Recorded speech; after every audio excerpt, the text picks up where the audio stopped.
Well, hi, Karen. It's a pleasure to have you on today. Welcome to the show. Jeremy, thanks so much. It's my pleasure to be here. Now, can you share with us a little bit about your background and what inspired you to commit your life to this mission in terms of helping parents co-parent more effectively? Absolutely. I actually was part of creating a two-home family myself for my children and their father back in 1998 before I had any idea about co-parent coaching or divorce coaching in any way, shape, or form. So like many parents, I just ran off to a divorce attorney and I learned a lot about what that process looked like and what was missing. And of course, we found our way through that difficult emotional terrain. But I came out of that really wanting things to be different for other families. Excellent. And you've written the CoParent Handbook, and you've got several other active projects right now. Can you tell us a little bit about the CoParent Handbook as well as update us on your current projects? Sure. The CoParent Handbook is the culmination of the teaching practices and the protocols that came out of the last 9 years of co-parent coaching with in the collaborative community. I'm a divorce coach, and so I end up doing the co-parenting with them. And so I was walking to my office to meet a couple, back in 2013, and I said to myself, I should just start to write this down. There is no reason why people should have to walk into my office to get this information. So that's how it got started. And it launched in 2014 in the summer. And it is just chock full of how-tos, of very practical advice about what it means to be a co-parent and how to do it in a way that's going to be skillful for your family. Excellent. Now, I've got a two-part question. One, do you believe that most parents going through divorce put together what you'd consider to be like the ideal parenting plan? And secondly, how important is it that parents get their co-parenting plan right? Great question. I do believe that skillfully building a parenting plan is the very first step to building your co-parenting relationship. And if we rely on the state and the courts, we're going to get a somewhat boilerplate experience with that parenting plan that may or may not reflect the unique qualities of your family, number one, but certainly your children, number two. And so I really encourage parents as they approach the parenting planning process and launching their co-parenting relationship to remember you are the two best people to make these decisions about your children. And so learning to work together to do that is a lifelong gift to them, because you will be there at high school graduation. You too will be there, God willing, for a wedding, a baby naming, all the life cycle events that are yet to come.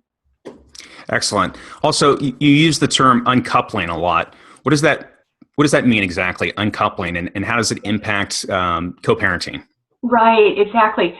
Most of the issues between co-parents are actually a result of unresolved marital strife or intimate partner strife. In other words, when we came together up here in what we would call our marriage, our intimate partnership, and from that we had children, and we became parents, okay? And so our love for our children, just because we're ending a partnership, doesn't change. As parents, we still want to love and care for and want what's best for our kids. And so what I help people do is recognize that up here, we're going to uncouple that intimate partnership. This is your spouse mind. This is the place where you hear, I hate you, you betrayed me, I don't want anything to do with you, I can't stand your face. That's happening up here. On a parent level, our regard for our children and their hearts is still, you're my kid's dad, you're my kid's mom. I want them to be healthy. For that reason and that reason alone, I am going to co-parent with you in the best way possible. I want that future for my and our children. Excellent.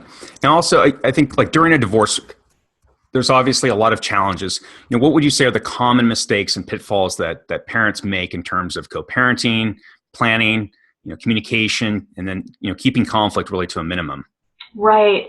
So it is the case that it's so easy to lose our heads when we're going through a divorce. Conflict is high, emotions are high. That dinosaur brain, when it gets activated, that tail is swinging around and creating all kinds of damage. As much as I can help parents recognize that probably the single most destructive element in a divorce process for children is that chronic toxic conflict.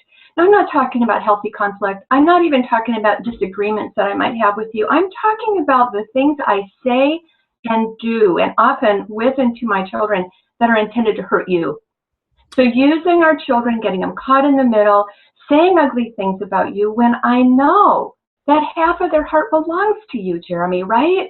Like, it's not, there's no difference here. They love and care about us both, and I need to protect that.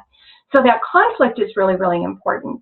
The other is when we compete and somehow believe that what's best for kids is what I have to deliver, not what you have to deliver. As if somehow we cannot find our way to a place where we both are able to give and our children can receive what's best about both of us. So I like to say what's best for kids is two healthy, capable, engaged parents. Excellent. Thanks, Karen. Now, other questions I think that come up, communicating with the children. So, what do we tell kids about separation? And in particular, what if there's circumstances such as an affair or other extenuating circumstances that need to be treated lightly with children? Right. That's a really good question because, of course, I've not met a parent today that wants to lie to their children. And this can be a really tricky place because as much as children need to understand what's happening with their family, they need age-appropriate, accurate information. They don't necessarily need the truth about our intimate partnership. And one of the things I joke with parents about this is if your kids walked in one day, back when you were a one-home family and said, "So do you and Dad have oral sex?" You probably would be like, "That's none of your business," right? Right. And it's not the first place you're going to go to give all the truth about your sex life. Why would we do that now about what's going on in our intimate partnership? This isn't about parenting. Right. This is about adults. Let's keep adult information on the adult level so that when we want to provide parenting information, how is this family changing? How are mom and dad or mom and mom or dad and dad going to take care of you? Kids need that information and they need it to be accurate. Now, caveat there, you don't always know the answer. So I encourage parents to say, in those moments where you don't know, are we going to keep our house? Sweetie, you know what? Mom and I haven't figured that out. Or Dad and I don't know that yet, but as soon as we know, we'll let you know. What you can be sure of is there will be a home with each of us, and you will be well cared for. So what we know, what we don't know, what will change, what will not change. And what will not change is that we will always be your parents. Excellent. No, I think that's great advice. I think there are other things too that come up, and I guess we would tread on those differently. For example, let's say there's a romantic partner that's introduced into the lives of one parent or the other with the children. How do we communicate, and what sort of consideration should we make in those circumstances? Right. We consider those changes. I put those in the category of a significant change. So we're going through a separation and divorce. In an ideal world, Jeremy, we're going to stabilize those two homes first. Whatever those residences look like, we're going to stabilize our rhythms. We're going to find our way into a schedule. Kids are going to feel safe and secure again. Now, that's in an ideal world. We don't always have that luxury because love doesn't happen on, according to legal documents. It just doesn't. And sometimes there's already someone involved with one or both, each parent may have someone or one parent may. So what we want to do again is remember that we want kids to feel secure. We want to find our way to stability. And when we then do introduce a third adult, that destabilizes things again. Not necessarily in a bad way, but we want to recognize that it destabilizes and we want to act accordingly. So we pace it. It's slow. Ideally, this person isn't suddenly spending every weekend with us and our children, or they're not moving in yet. Let's talk about how do we allow children to develop a relationship like any relationship with a coach, a teacher, the next door neighbor, our best friend's parents. Give it some time to mature so that when it's time for us to maybe potentially become domestic partners, our children aren't destabilized by that, but rather are ready to accept a new person into their lives. It also allows our co-parent, by the way, to feel respected, because one of the frightening things for a co-parent early on when we bring a new person into our lives is that person think they're going to be my kid's other parent? whoa, just stop the train because I'm the mom or I'm the dad. It's like there's never any doubt about that. So when a new romantic partner comes into the system, into the family that is now separating, respect that. You're not a parent in lieu. You are the partner of one of the parents. Mom and dad, or the two adults, the two parents, those two original parents will always be the co-parent executive officers. Nobody disrupts that. They're the decision makers for those children. I might have a partner, you might have a partner. They're part of our team, but they're not part of the executive team for our kids. You make some really good points, and I wonder, sometimes there's obviously issues of jealousy that arise when there's this other, one parent may feel jealous that there's this other romantic partner that's been introduced to their children's lives. I guess if you're the parent on the opposite end and you learn that basically the other parent is maybe disparaging your partner or your romantic partner, do you have any suggestions in terms of how to deal with that? Yeah, that's a great time to ask for a meeting with a co-parent coach to talk through how to handle those upset feelings, those competitive feelings, those feelings of being upstaged. Or maybe it is actually that your new romantic partner is misstepping, right? One of the things that happens when I often get co-parents in the office to have this conversation, we find out that let's just use girlfriend, the new girlfriend is putting makeup on our 6-year-old daughter or buying our 8-year-old skinny jeans or doing all kinds of cutesy fun, adult female to younger female things that the mom is like, wait a second, I never agreed she could have skinny jeans. And you know what? Makeup's off limits. Those are missteps. When it comes to those intimate behaviors, what we call parental intimate behaviors with children, our new romantic partner shouldn't be doing those. It may be fun, but it's a misstep. And so just respecting those boundaries can be really helpful to decrease those feelings of competition and jealousy. Gotcha. Now, a lot of people would contend that divorce is always a destructive process to children. Would you agree with that? And also I'd ask, what can parents do to create the best, most healthy outcome for the children? What do kids really need most? Right. Great question. Divorce, in its pure definition, is a family change, and it is a significant one. And like any significant change in a child's life, it has implications. There's going to be grief. There's going to be anger and upset and fear and worry. There's going to be a temporary loss of security. So as parents, as long as we understand that that's what is going on in that emotional river underneath our child's lives, our goals are all directed at scaffolding that and repairing that and restoring that stability and security, then divorce is just a family change. It doesn't need to be destructive. It doesn't need to be damaging. It does not need to be disadvantaging to our children if we remain good parents through the change. Those are the key issues. So what we explain to children is, we're changing from a one-home to a two-home family. Your sense of home is now just going to be across two homes. You're going to have a home with mom and a home with dad. Okay? And that's a slightly different language than mom's house, dad's house, isn't it? Because back in the day when we'd say, mom's house, dad's house, children had no home. It was like I was either at your house or your house, but where was my house? So now we say home with mom and home with dad. Your sense of home goes across two residences, and you're going to be loved and cared for in that context, right? So remembering that we're going to keep that conflict at a minimum. We're not going to let kids get caught in the middle. We're not going to badmouth and disparage the other parent. And we're going to help our family members and the members of our community, even though they may think they're supporting us, if that's just not appropriate for kids, don't need it. Please don't support me in that way. We're also going to remember that kids need a strong and engaged relationship to the extent that a parent is capable with both parents.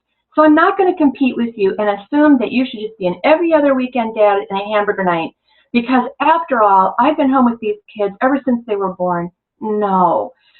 What does a shared relationship look like? It looks like enough time with each parent to have that sense of home, so that they're not visiting with the parent. A parent cares for us. We don't visit with a parent. We visit with an aunt, right? But we don't visit with a parent. So that's what we're after.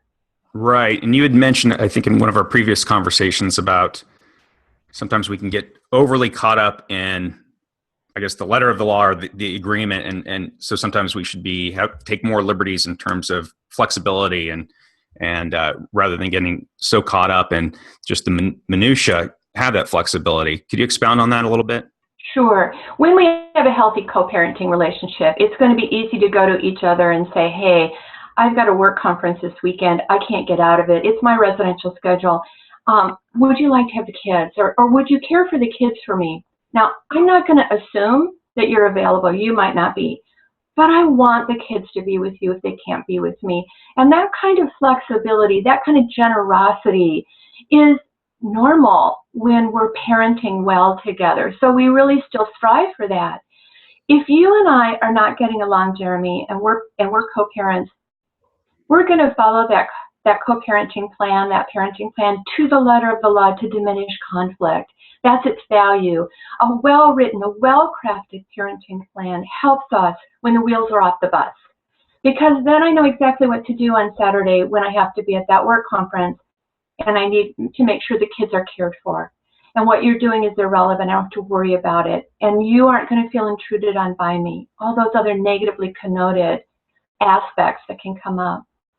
So we look at what is the quality of our co-parenting relationship. Whether we're friends or not, guess what? Friendship is not necessarily a quality of a strong and skillful co-parenting relationship. It's civility, it's respect, it's healthy boundaries, it's strong communication skills, it's the ability to problem solve. That's what we want in a co-parenting relationship. And if you and I become friends through that process over time again, hallelujah, praise God, that's easy. But if we don't, it doesn't matter. Right? We can still throw a beautiful wedding even if we're not friends. Right. No, there's some great points. And I think, in terms of the relationship, whether there's a friendship there or not, that mutual respect that the parents have has a huge impact in terms of what's most important. That's, security, because the children need that sense of security, correct?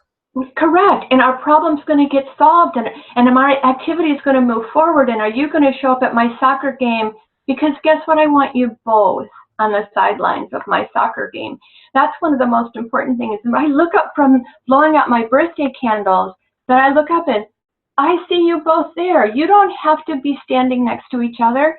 Just please both be there, because in those moments, my tank is filled, my heart is filled with the fact that I'm still the most important person to you, and whatever's going on between the two of you is not going to disrupt that.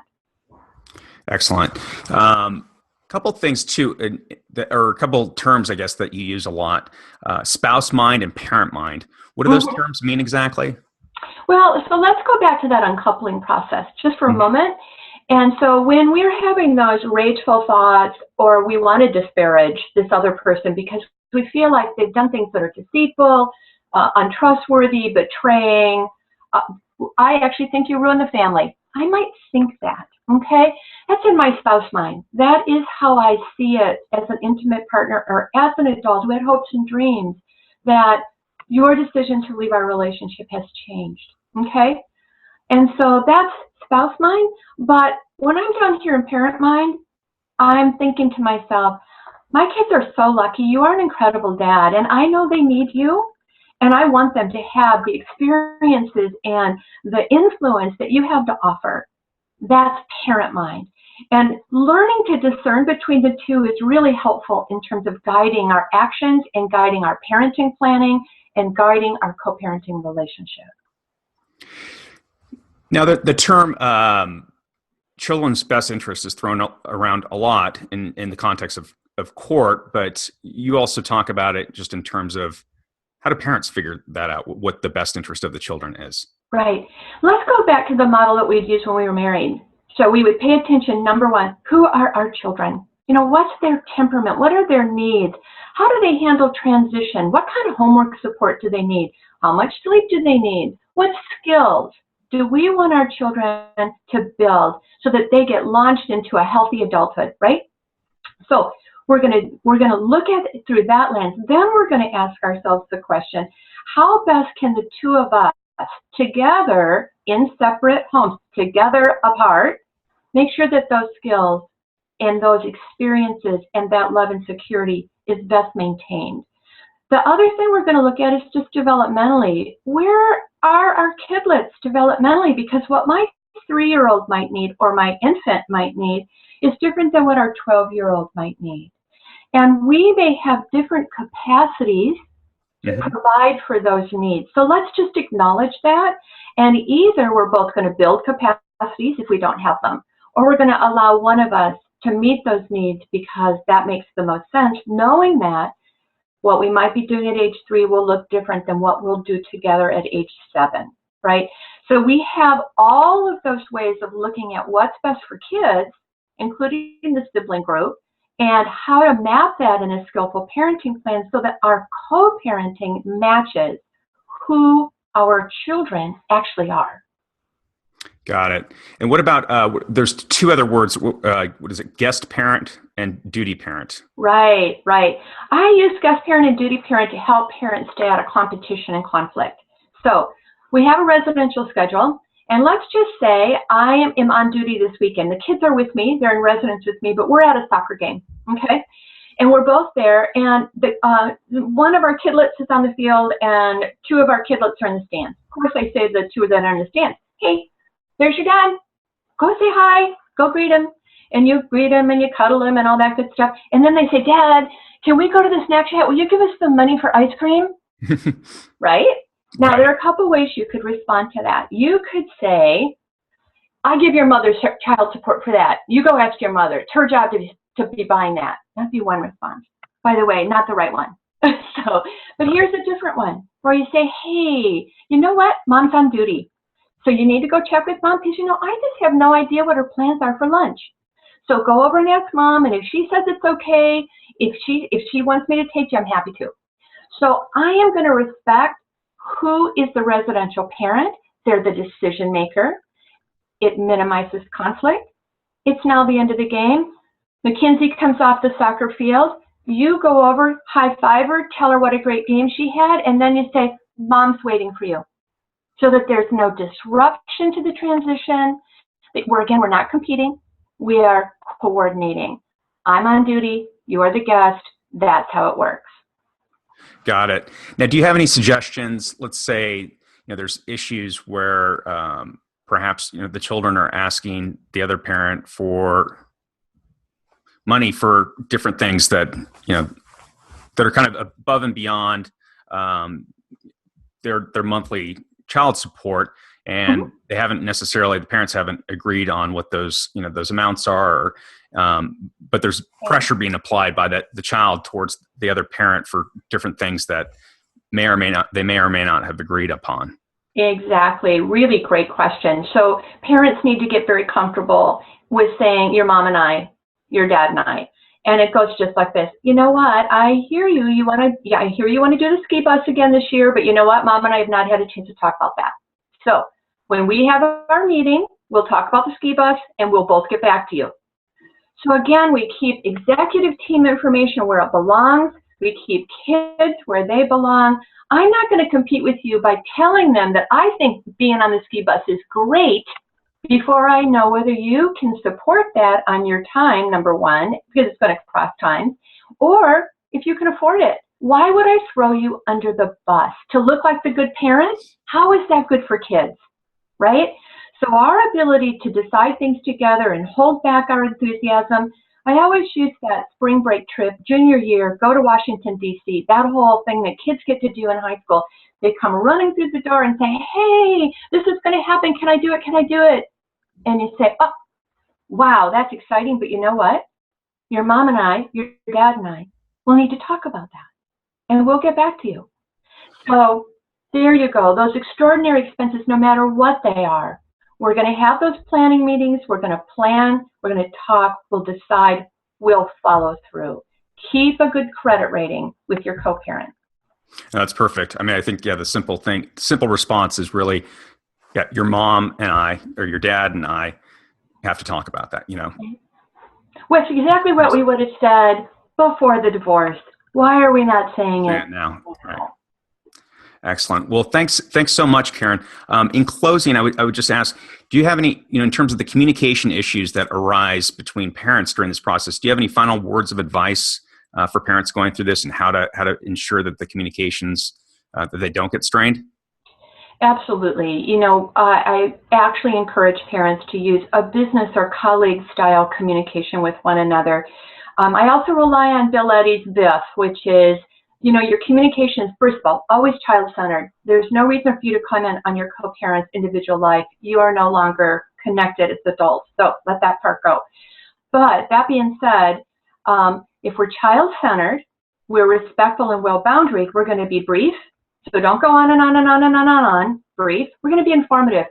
Here's the situation. Here is my question. Here is my solve. Can you help me with that? We're going to be firm. So in other words, hey, I need to have childcare on the weekend because I'm going to be in a conference. I'm wondering if you're available. Just really clear, direct, firm, but I'm also going to be friendly. So I'm going to close with, hey, thanks for considering this. I'll look forward to hearing back. Now, the other thing I ask is for the receiving parent, please respond within 24 hours. If at all possible, you should have a designated co-parent email that you look at once a day. Not that you should be getting emails every day, because you shouldn't. However, there are those occasional times where there is something that your co-parent actually needs you to respond to. We diminish the number of texts, we diminish the phone calls, because guess what? Your lives you're trying to separate. But if we have a way to make sure that kids' lives can move forward with clear communication, colleague style, like you were going to talk to your own boss, we're going to be in really good territory.